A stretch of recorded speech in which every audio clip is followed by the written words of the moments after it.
Hello everyone, my presentation will be about maximal ideal, and I will explain a theorem about that.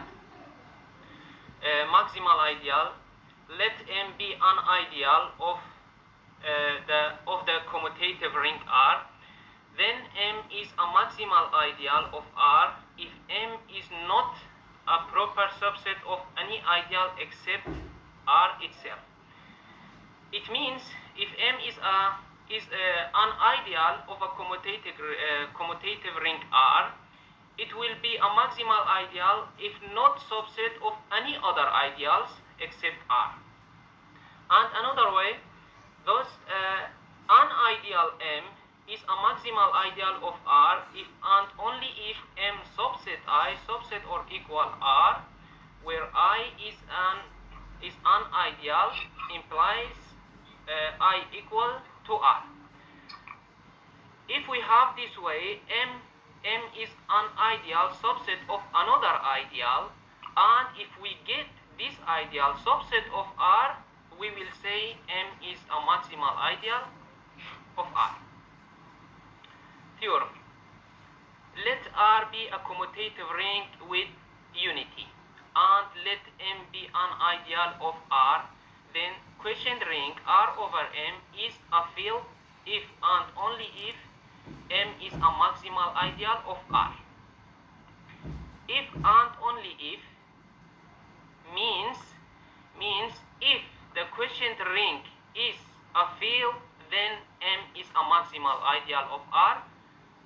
Conversely, if M is a maximal ideal of R, then the quotient ring X over M R over M will be a field.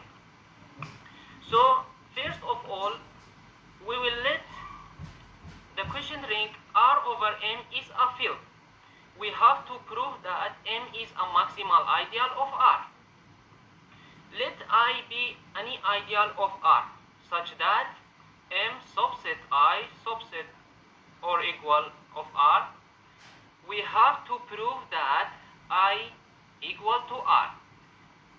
As we said in the definition, if M subset of ideal, subset or equal of R, if we prove it I equal to R, then we will say M is a maximal ideal.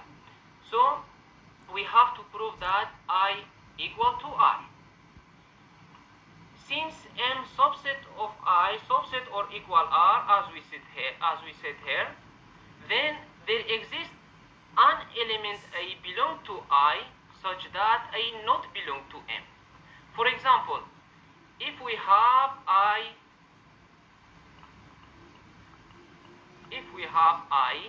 and we have M is subset of I, but there exists an element A belong to I but not belong to M. Now I not belong to M implies that I plus M not equal to M. How we know this step? We have a property if I plus I equal to I, if and only if I belong to I.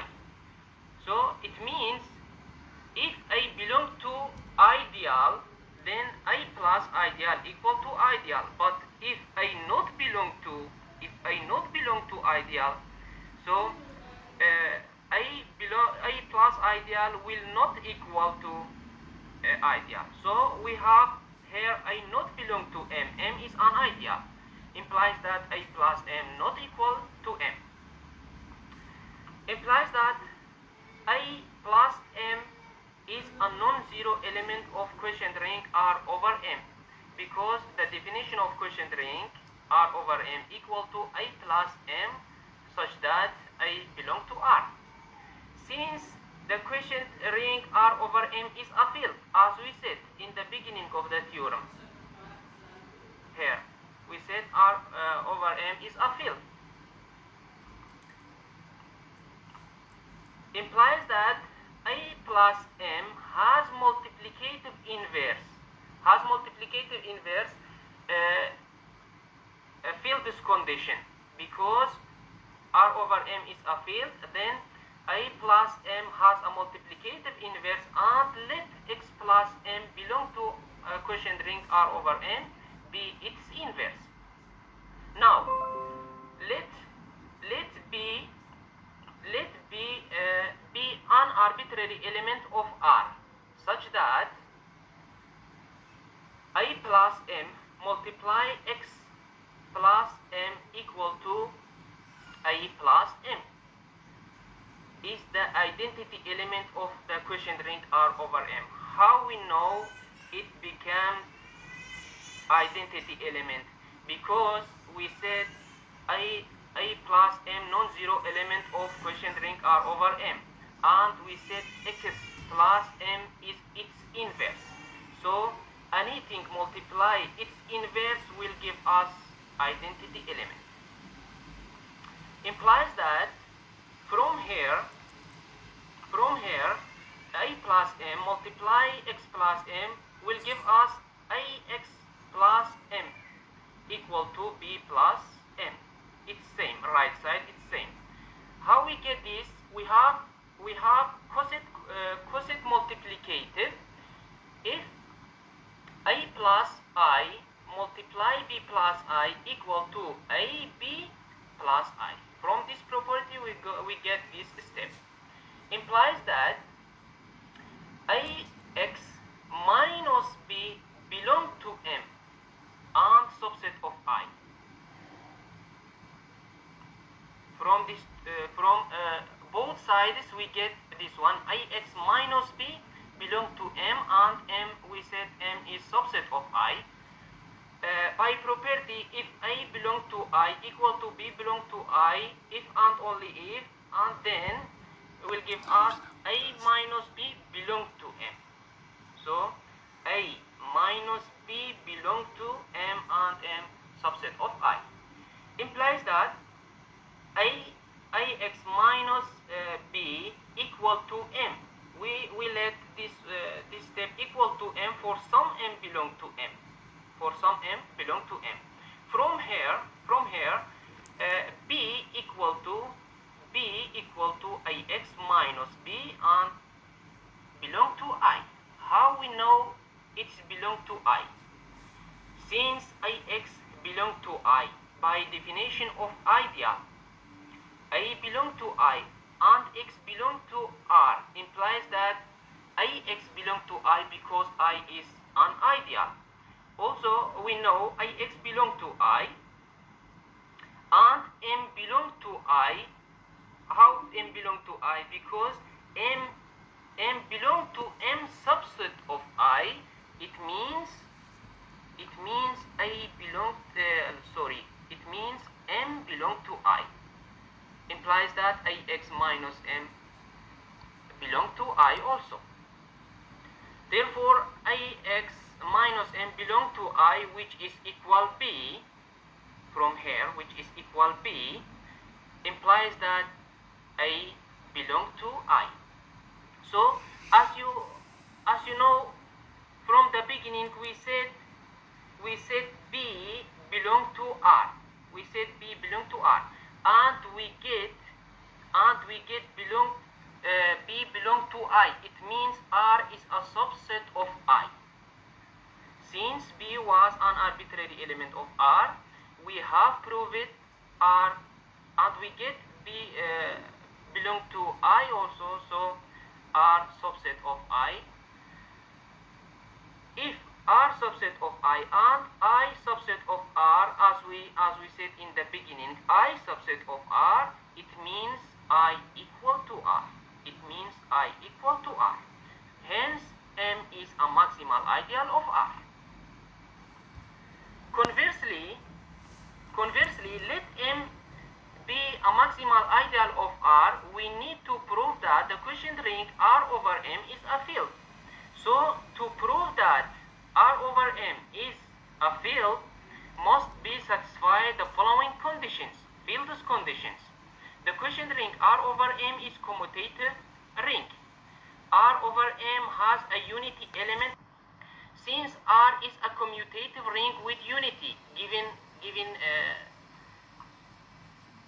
given in the question, in the theorem, and M is an ideal of R also is given. Therefore, therefore R over M is a commutative ring with unity. Because we have a theorem, if R is a commutative ring and I is an ideal of R, then the quotient ring R over M is also commutative. So we have done the first condition. Now let B be a unity of R. Then B plus M is unity in R over M. Unity means identity element. Also we have a theorem, if I is an ideal of a ring R and R has identity element B, then B plus I will be identity element of R quotient ring R over I.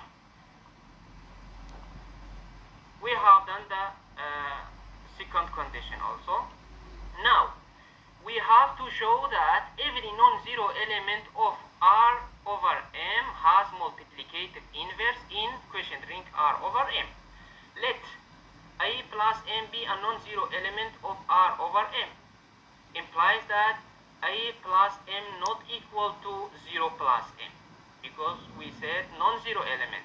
Implies that A plus M not equal to M. It means A not belong to M. By property, A plus I equal to I, then I belong to A. So we have I not belong to I, not belong to M. It means from here we get I not belong to M. Now, if generator of A is a principal ideal of R generated by A, thus M plus generator of A is an ideal of R. How? Sum of two ideals is ideal, because we have M is an ideal and generator of A is a principal ideal. So the sum of them is also ideal. Since A not belong to M, implies that M subset of M plus generator of A subset of R. But M is a maximal ideal. We said in the beginning, M is a maximal ideal of R. It means M is a maximal ideal. It means M plus I equal to R. Thus M plus I equal to R. Since B belongs to R, as we said here, B is a unity in R. Since B belong to R, implies that B belong to M plus I, because M plus I equal to R. Implies that M equal to M plus AR for some M belong to M and AR belong to generator of A, because the definition of generator of A equal to AR such that R belong to R. From here implies that M equal to B minus AR belong to M, because M belong to M, M equal to B minus AR also belong to M. Implies that M plus B plus M equal to AR plus M. From here we have by property, if A plus I equal to B plus I, then A minus B belong to I. And implies that B plus M equal to, from here we get A plus M multiply R plus M, also by property. A plus M multiply B plus, I. A plus I multiply B plus I equal to AB plus I coset multiplicative. So we know that this is identity element of the quotient ring. So it means one of them is the inverse of another one. And then we said A plus M is a non-zero element of R over M quotient ring. It means R plus M is inverse of A plus M because we get identity element. Implies that R over M equal to inverse of A plus M. Since A plus M is non-zero element of quotient ring R over M, and we have proved it has a multiplicative inverse, hence R over M is a field. Thank you for watching, and if you have any question, I can answer.